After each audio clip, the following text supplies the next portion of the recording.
Hey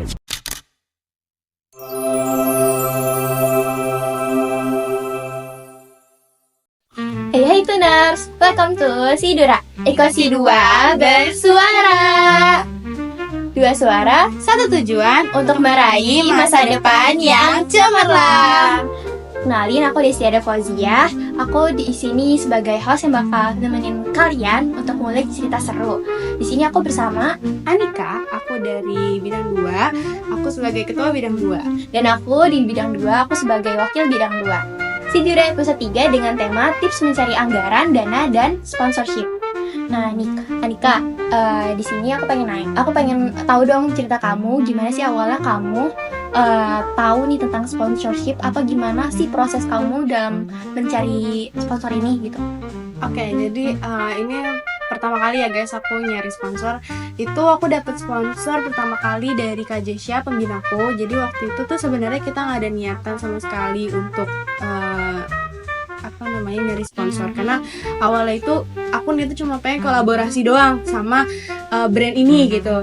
Terus tapi ternyata tiba-tiba dia itu kayak yang buat make a deal sama aku, gimana kalau misalnya aku ngasih kamu uang fresh money itu segini gitu. Terus aku langsung wah, proposal sponsor nih gitu. Terus akhirnya aku langsung tanya ke pembina dan teman-teman aku sekalian, katanya oke, boleh gitu. Terus persyaratannya juga udah ada gitu. Jadi itu pertama kali aku ini sponsor. Terus tuh ada beberapa sekitar 3 sampai 4 sponsor itu dari keluarga aku. Jadi aku dapat sponsor itu dari keluarga aku yang kebetulan usaha di perusahaan-perusahaan yang mereka lagi kerja sekarang lah intinya gitu. Jadi mereka yang ngajuin gitu. Jadi aku ngajuin ke keluarga aku dan keluarga aku ngajuin ke perusahaannya sendiri. Keren sih. Jadi di sini kamu punya pengalaman sponsor dari Kosi dan dari keluarga kamu juga. Nah, pertanyaan selanjutnya nih yang kedua. Kira-kira kamu dalam mencari sponsor itu ada nggak sih kendala-kendala atau kayak berat banget nih gitu buat jalin sponsor gitu? Coba ceritain dan gimana sih cara kamu untuk menghadapi masalah tersebut?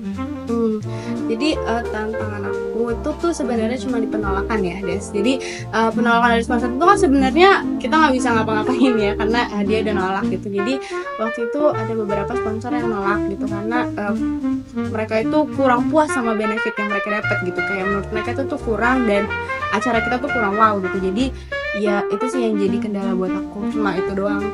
Mungkin dari tunas kalian juga pernah kalian ngerasain kayak gitu ya, sponsornya tuh ditolak padahal emang dari event kalian tuh butuh dana yang banyak gitu.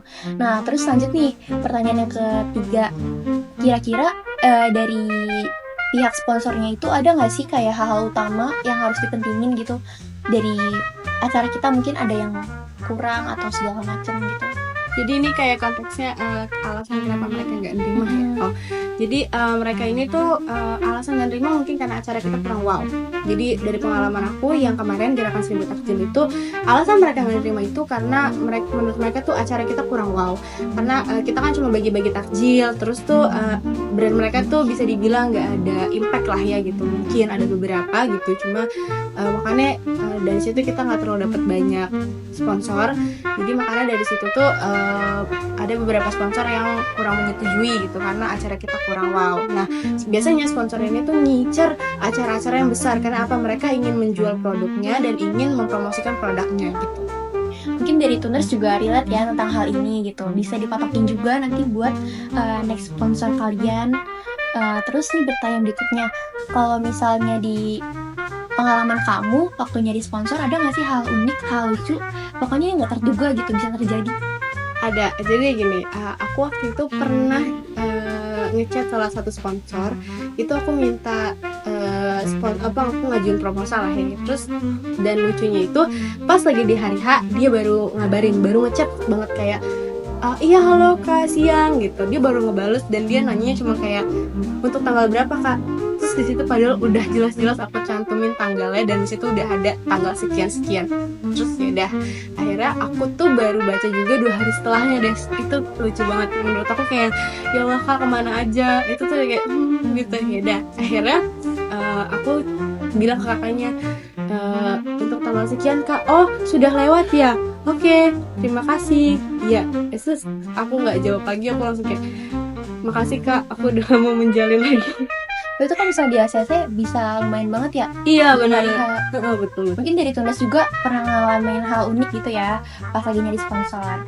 Nah terus kira-kira nih menurut kamu nih Kak, kalau misalnya di sponsor itu apa mencari anggaran dana lebih efektif yang mana nih?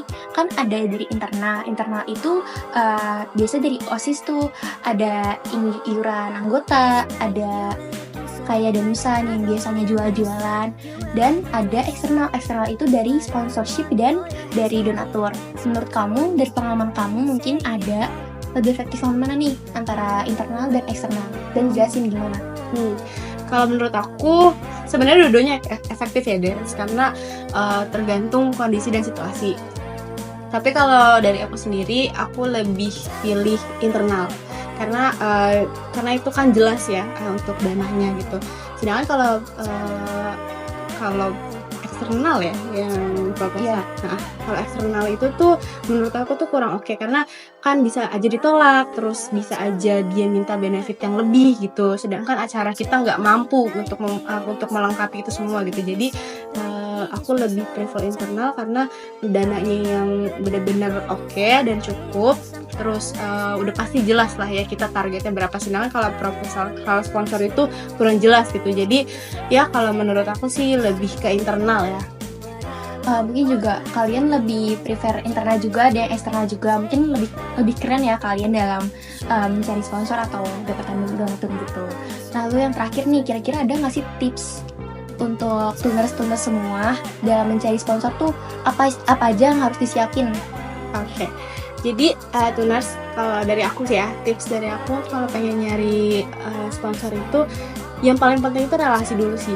Misalkan nih kalian punya temen yang kerja di sini, atau mama papa kalian punya kerja di sini dan situ, kalian gak usah takut untuk ngomong kayak, "Mah, Pah, aku mau ngajuin proposal ini, aku mau ngajuin ke sponsor ini, boleh gak? Maaf Pak, aku boleh gak ngajuin ini gitu?" Atau enggak ke keluarga terdekat kalian. Sebenarnya sponsor itu gampang ya untuk kita ajuin, cuma kalian harus siap ditolaknya dan harus siap berkomunikasi sama pihak sponsornya gitu. Jadi tips dari aku ya, kalian harus pintar berkomunikasi dan harus perbanyak aja relasi, dan jangan takut lah untuk minta ajuin gitu. Kalau aku sendiri kan belum ada pengalaman untuk langsung ngajuin ke kantornya, jadi aku hanya bisa memberi tips untuk teman-teman yang punya lingkungan yang bisa dibilang yang masih anak sekolah lah ya, itu yang mampu mumpuni itu ya paling ke orang-orang terdekat dan kerabat terdekat gitu.